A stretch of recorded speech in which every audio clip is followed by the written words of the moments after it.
Walang nanay ang nanaisin na lumaki ang kanyang mga anak na hindi buo ang pamilya. Matitiis niya ang pananakit at panluloko ng kanyang asawa para lang manatili silang buo at magkasama. Ikaw kapuso, hanggang saan ang kaya mong tiisin para lang manatili kayong buo ng iyong pamilya? Dear Papa Dudut, kung ang haligi ng tahanan ay handang maging matatag at magbanat ng buto, may bigay lamang ang pangangailangan ng pamilya. Ang ilaw naman ng tahanan ay handang gawin ang lahat ng sakripisyo at tanggapin ang sakit. Mapanatili lamang ang liwanag sa tahanan at makitang buo ang pamilya. Papa Dudut, tawagin niyo na lamang po ako sa pangalang Chari. Isa akong online seller. 32 years old at may 2 anak. Dito ako nakatira sa mga magulang ko sa Camarines Sur. Pareho na silang matanda at pareho ring mahilig makinig ng radyo. Alam ko na medyo tipikal ng nangyayari ang kwentong ibabahagi ko sa inyo ngayon. Pero kagaya ng ating mga kabarangay na nagpapadala ng sulat sa inyo ay gusto ko rin pong maging inspirasyon itong kwento ko at makapag-iwan ng aral sa mga nakikinig ngayon. Bago kami nagpakasal ng asawa kong si Steven ay napakarami na po naming pagsubok na pinagdaanan, Papa Dudut. Mga pagsubok na madalas ay paulit-ulit na lamang. Hindi ko nga alam kung pagsubok po ba talaga yon o hindi na. Dahil parang mga senyalis na yon na dapat noon pa lamang ay bumitaw na ako. Sa college nagsimula ang relasyon namin ni Steven. Sa unang taon pa lamang ay ilang beses na kaming nag-away at muntika nang maghiwalay ng dahil sa pambababae niya. Pero dahil mahal ko siya, palagi ko siyang pinapatawad sa tuwing sinusuyo niya ako. Hanggang sa makasal na nga kami at bumuo ng pamilya. Sa unang taon namin bilang mag-asawa ay naging maayos naman ang lahat. Hanggang sa magkaroon na kami ng 2 anak. Papa Dudut, doon muling nagsimulang bumalik ang pambababae ng asawa ko.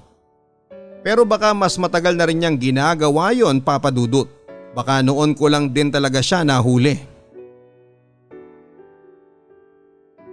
Papa Dudut, matagal ko nang pinaghihinalaan na may kakaiba sa katrabahong babae ng asawa ko.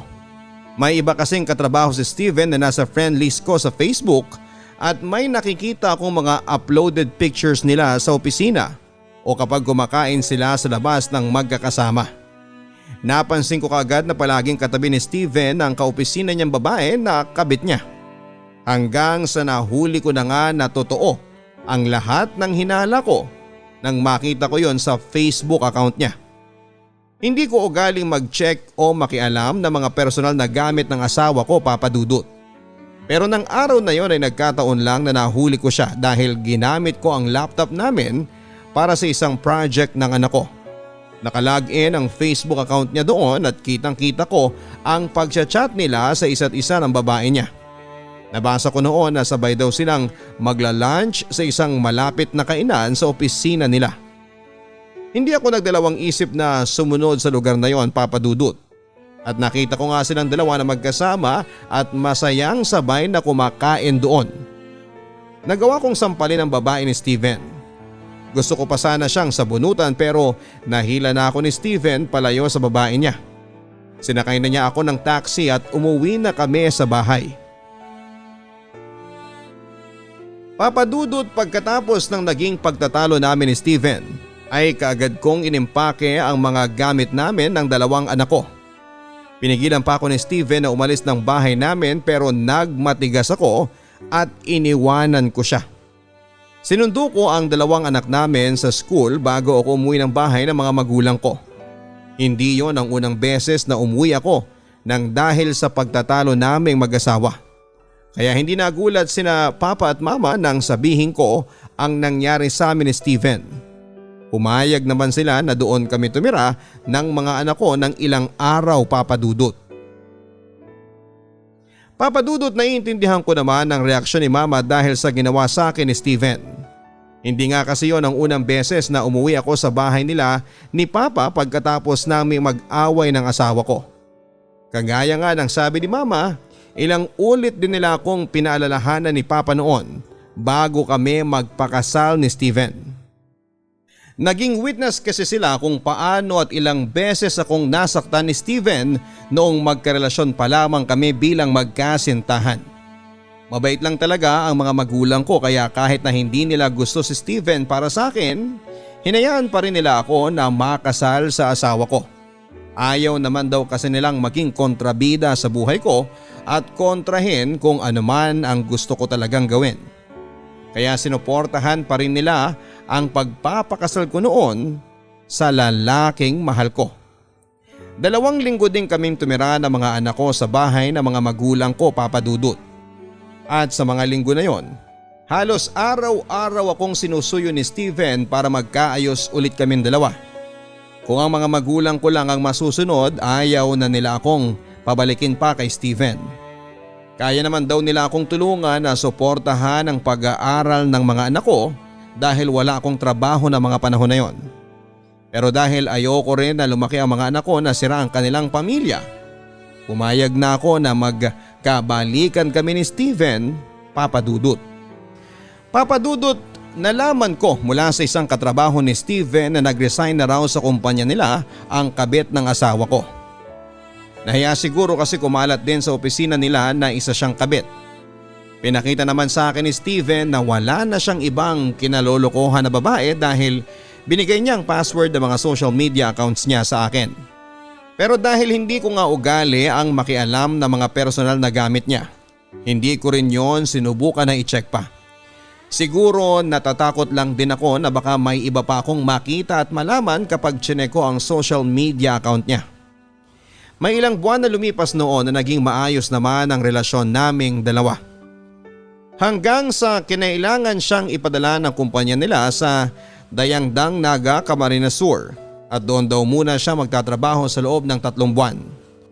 Sinabi sa akin ni Steven na doon muna siya pansamantalang uuwi sa bahay ng mami niya dahil mas malapit yon sa pagtatrabahuhan niya. Pero dahil hindi pa bumabalik ang buong tiwala ko sa kanya ay sinabi ko na sasama kami sa kanya ng mga anak ko. Nagkataon naman na bakasyon na sa school ng mga anak namin kaya maisasama ko sila. Pumayag na rin si Steven sa gusto kong mangyari, Papa Dudut. At kahit na hindi ko talaga kasundo ang mami niya, lumipat muna kami doon kasama ang mga anak namin ng asawa ko. Papa Dudut, noong nakilala ko ang mami ni Steven ay ramdam ko kaagad na hindi ako nito masyadong gusto. Matagal na itong byuda at solong anak lamang nito ang asawa ko. Mas sumasama pa ang pakikitungo nito sa akin noong bumukod na kami ng bahay ni Steven pagkatapos naming ikasal. Iniisip ko noon na baka hindi gusto ng mami niya na mag-asawa si Steven dahil ayaw nitong mamuhay ng mag-isa. Pero syempre gusto rin ni Steven na may solo kaming bahay. Kaya kahit nagtatampo ang mami niya noon, itinuloy pa rin niya ang plano na kumuha ng bahay na para sa amin. Mabait naman si mami sa mga anak ko, Papa Dudut. Mula nga nang tumira kami sa kanila ni Steven dahil mas malapit yon sa trabaho niya, palaging ini-spoil ng mami ang anak ko. Binibigyan niya ito ng mga laruan at mga pagkain na gusto ng mga bata. Hindi ko naman maasaway si mami dahil baka masamain pa nito ang sasabihin ko. Karamihan kasi sa ibinibigay nito sa mga anak ko ay mga junk foods, Papa Dudut. At yon ang pinakaayaw ko sa lahat ng kinakain ng mga bata. Kaya kay Steven ko na lang pinapasabi ang gusto kong iparating sa mami niya. Sa unang buwan namin doon ay walang naging masyadong problema maliban sa mami ni Steven. Nabubuo na rin noon muli ang tiwala ko para sa asawa ko. Kaya lang, kung kailan naman nagiging maayos na ulit ang relasyon naming dalawa noon, saka naman ako may napapansing mali sa asawa ko. Papa Dudut, sa tuwing mag-aaway kaming mag-asawa ay palaging umeeksena sa amin ang mami ni Steven. Lalo lang tuloy gumugulo ang lahat dahil si Steven ang kinakampihan nito, kahit ang asawa ko naman ang may mali. Siyempre, si Steven ang anak at ayaw ni mami sa akin. Ako tuloy ang madalas na nakakaawa sa loob ng bahay ni mami. Kasi kapag pinagtutulungan na nila ako ay hindi na ako masyadong makasagot sa kanilang dalawa. Si Steven lang naman ang gusto kong makausap, pero palaging umiiksena si Mami sa amin, Papa Dudut. Palagi niyang pinamumuka na wala ako sa sarili kong pamamahay. Hindi na nga rin ako makakilos ng maayos, lalo na sa mga simpleng gawaing bahay. Tapos hindi ko rin makausap pa ng maayos ang asawa ko. Mabuti na lang talaga at mahaba ang pasensya ko dahil napapalampas ko ang mga buwisit na nangyayari sa bahay na yon. Mas naiinis din ako kapag pinaparamdam ni Mami sa akin na pera ni Steven ang bumubuhay sa pamilya namin. Dati naman ay may trabaho ako, Papa Dudut. Pero mula nang ipinanganak ang bunso namin ni Steven, pinakiusapan niya ako na huminto sa pagtatrabaho at asikasuhin na lang sila ng mga anak ko. Ayaw ko talaga sanang gawin yon dahil gusto ko na may sarili pa rin akong pera. Pero dahil naging mapilit ang asawa ko sa pakiusap niya, sumunod na lang ako sa gusto niyang mangyari. Pero hindi ko inaasahan na ang pagiging housewife ko pa pala ang magiging dahilan para maliitin ako ng mami ng asawa ko, Papa Dudut. Papa Dudut, mas lumala na nga po ang away namin mag-asawa sa paglipas pa ng mga araw. Halos araw-araw na kasing umuuwi ng madaling araw sa bahay si Steven. Hanggang sa nahuli ko na naman siyang may ibang babae na kinalolokohan. Hapon yon nang maisipan kong puntahan si Steven malapit sa pinagtatrabahuhan niya. Sinama ko pa ang dalawang anak ko para makapamasyal na rin kami at maiwasan ang stress na ibinibigay ni Mami sa akin sa bahay. Nabanggit ni Steven ang address noon ng kanilang opisina. Kaya nagstay kami ng mga bata sa malapit na kainan doon. Ang hindi ko inaasahan, ang panganay ko pang anak na 11 years old ang makakakita kay Steven na may kaakbay na isang babae habang naglalakad. Hindi ko sila sinugod, Papa Dudut, at sobrang pinigilan ko ang sarili ko na gumawa ng gulo dahil na rin kasama ko ang mga anak ko ng oras na yon. Pero malakas kong sinigaw ang pangalan ng babaero kong asawa para makuha ang atensyon nila ng babae niya. At nang lumingon sila sa amin at makita ako ni Steven, kagad na ako naglakad palayo at sumakay na kami ng tricycle ng mga anak ko. Umuwi kami sa bahay ng mga anak ko, Papa Dudut. Mabilis kong inimpake ang mga gamit namin habang si Mami ay paulit-ulit na nagtatanong kung bakit daw ba kami aalis. Sinabi ko na nahuli ko na naman si Steven na may ibang kinakalokohang babae. Sinabi pa ni Mami na baka kaibigan o kaopisina lang daw yon ni Steven. Sinabi niya rin na kung aalis daw ako ay iwan ko raw sa kanya ang mga bata. Siyempre hindi ako pumayag, Papa Dudut. At tumuloy na kaming umalis ng mga anak ko at dumiretso kami sa bahay ng mga magulang ko. Papa Dudut, sa kabila ng pagbabanta sa akin ni Papa ay nakipagbalikan pa rin ako kay Steven. Wala eh. Mahal ko talaga siya at ayokong masira ang pamilya namin. Kaya nagpadala akong muli sa pagsuyo na ginawa niya sa akin. At nang dahil doon, Papa Dudut, ay sobrang nagalit ang mga magulang ko sa akin. Kaya nang gabi ring yun ay umalis kami ng bahay ni Steven kasama ang mga anak ko. Pero doon na po kami umuwi sa sarili naming bahay. Nang magkausap kaming mag-asawa ay sinabi ko na ayoko nang tumira sa bahay ng mami niya. At kung gusto niyang magkaayos kaming pamilya, mag-uuwian na lamang siya sa trabaho at sa bahay namin araw-araw. Pumayag si Steven sa gusto kong mangyari. Naniwala na rin ako sa sinabi niya na hiniwalayan na niya ang babae niya na nagtatrabaho malapit sa building nila. Gusto pa sana niyang ipakiusap sa akin sa tawag ang babae para mas mapaniwala ako na wala na silang relasyon. Pero ako na ang umayaw dahil baka mamura ko lang ang haliparot na yon kapag nakausap ko siya. Mas maaga na rin umaalis ng bahay si Steven at medyo late nang nakakauwi dahil mas matagal ang biyahe niya. Kagaya ng usapan namin ay nagte-text siya sa akin kada 2 oras kapag hindi kami magkasama. Sinasabi niya kung nasaan siya, ano ang ginagawa niya o kung sino ang kasama niya. Madalas din ay sinasabihan ko siya ng magpadala ng litrato sa akin para mapatunayan na wala siyang kasama na ibang babae. Papadudot, alam ko na minsan ay sumosobra na talaga ang paghihigpit ko sa asawa ko. Pero hindi niyo naman po siguro masisisi ako, lalo na at ilang beses ko na siyang nahuli na niloloko ako. At halos gabi-gabi ko talagang ipinagdarasal noon na sana hindi ko na siya ulit mahuli pa. Sana hindi na ulit ako lokohin ng asawa ko, Papa Dudut. Papa Dudut, yun po ang unang pagkakataon na nasaktan ako ng pisikal ni Steven. Pero para sa akin ay sapat na yon na dahilan para tuluyang ko nang isuko ang lahat sa aming dalawa. Actually, alam ko naman na dapat ay matagal ko nang isinuko ang relasyon naming dalawa dahil ako na lang ang nag-i-effort na maayos ang lahat. Sapat ng dahilan, yung paulit-ulit na pananakit niya sa akin emotionally and mentally para sumuko na ako.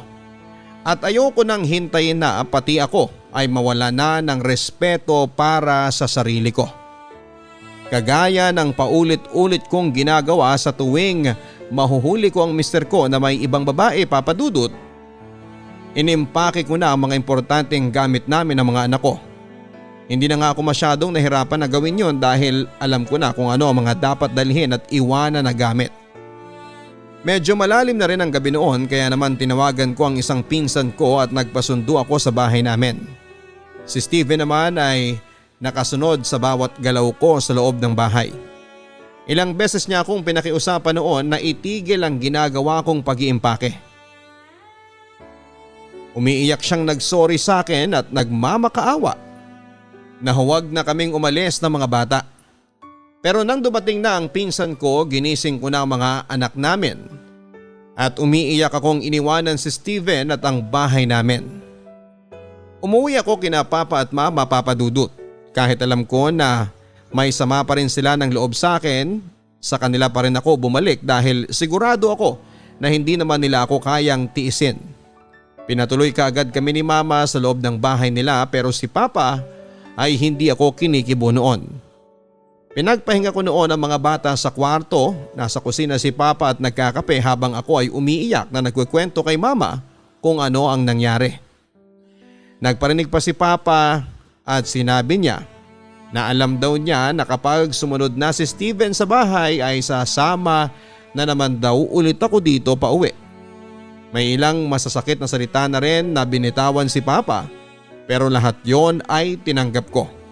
Dahil alam ko na nasaktan lang naman siya para sa akin kaya niya nasabi ang mga yon. Papa Dudut, kinabukasan nga ay pumunta si Steven sa bahay namin para suyuin ako. Si Mama ang humarap sa kanya at pinigilan ko ang sarili ko na lumabas ng bahay. Pero nang marinig ko na nagwawala na siya sa labas, sumisigaw, umiiyak at nagmamakaawa na tinatawag ang pangalan ko, ay hindi na ako nakatiis pa. Lumabas ako ng bahay at naabutan ko na pilit siyang pinapaalis ni Papa. Pinigilan ko na si Papa sa ginawa niyang pagtataboy kay Steven.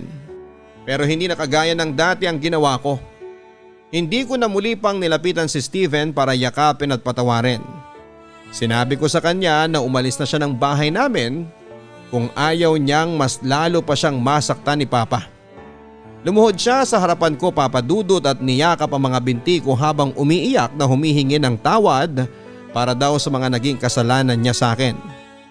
Pero hindi na ako nagpadala pang muli sa kanya. Hindi na ako nagpadala sa pagsuyong ginawa niya sa akin. Ako na mismo ang nagpaalis sa kanya sa bahay namin. Umiiyak na rin ako noon nang sabihin ko sa kanya na ayoko na siyang makita at makasama pa bilang asawa. Ilang beses pang gumawa ng paraan si Steven para suyuin akong bumalik sa kanya, Papa Dudut. Ilang beses ko ring pinigilan ang sarili ko na huwag ulit siyang patawarin. Kinumbinsi ko ang sarili ko na kaya kong mabuhay nang hindi siya kasama. Basta't nasa tabi ko lamang ang mga anak ko at mga magulang ko. Nagawa ko naman yon sa loob ng mahigit 2 taon na rin. Single parent na ako ngayon at huminto na rin si Steven sa pagsuyo sa akin. Nagpapadala na lamang siya ng maliit na pera para sa mga anak namin. Ang balita ko nga rin ay may iba na siyang babae na kinakasama ngayon. Kung kaopisina man niya yon o hindi ay wala na akong pakialam pa.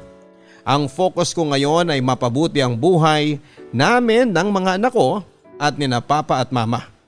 Kahit na hindi na namin kasama ang lalaking sobra kong minahal noon. Ganon pala yon, Papa Dudut.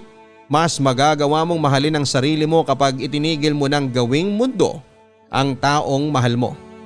Dahil ngayon, alam ko na kung paano mas pahalagahan ang sarili ko kesa sa ibang tao. Chari. Lahat tayo ay marunong mapagod lalo na pagdating sa pagmamahal. At sana huwag nating hintayin na maubos ang pagmamahal at mapuno ng pagod ang puso ng taong mahal natin. Dahil kapag nangyari yon ay hindi na nila tayo magagawa pang balikan. Alam ko na isang mahirap na desisyon ang ginawa ng ating letter sender na si Chari. Wala naman kasi siguro sa atin ang gustong lumaki ang anak natin na hindi buo ang kanilang pamilya. Pero sa buhay pamilya kasi mga kapuso, may mga bagay tayo na dapat isakripisyo para sa ikakatahimik ng lahat. Umahanga ako sa iyo, Chari, hindi lang dahil sa nagawa mo ng hiwalayan ang asawa mo, kung hindi dahil natutunan mo nang mas pahalagahan ang sarili mo sa wakas. Nabanggit mo sa sulat mo na college pa lamang ay sadyang babaero ng asawa mo, pero nagawa mo siyang ilang beses na patawarin hanggang sa makasal na kayong dalawa. Siguro nga ay hindi lahat ng tao ay marunong magbago at makontento. Meron talagang tao na paulit-ulit na manloloko at mananakit sa kapwa niya. Kaya dapat ay marunong din tayong kumilatis at tumimbang kung hanggang kailan ba tayo dapat na magpatawad. Kung kailan ba dapat tayo bumitaw na dahil nakakalimutan na nating mahalin ang ating mga sarili. Salamat sa iyo, Chari, sa pagbabahagi mo ng kwento ng buhay mo